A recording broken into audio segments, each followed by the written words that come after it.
যে আমার যেতে আমি তো যদি ঢাকায় থাকি, যে আমার যেতে ইচ্ছে করে খড়িয়া গ্রামে, জানি না সেখানে চিনে কি আমার কিবরিয়া নামে।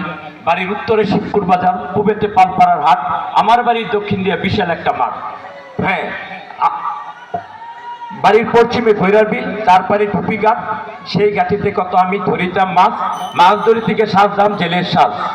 যে পুষ্টবিষ পয়রা আছে, চিঠি লেখা হয় না খামে, জানি না চিনি কি আমার কিবরিয়ার নামে, আমার যেতে ইচ্ছে করে খড়িয়া গ্রামে। আমি একটা প্যারা ভুলে গেছি, আমি ইয়ে করতে পারি না, তো আমি বাসিটা বাজে আমি একটু স্যার। হ্যাঁ,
ধন্যবাদ সবাইকে।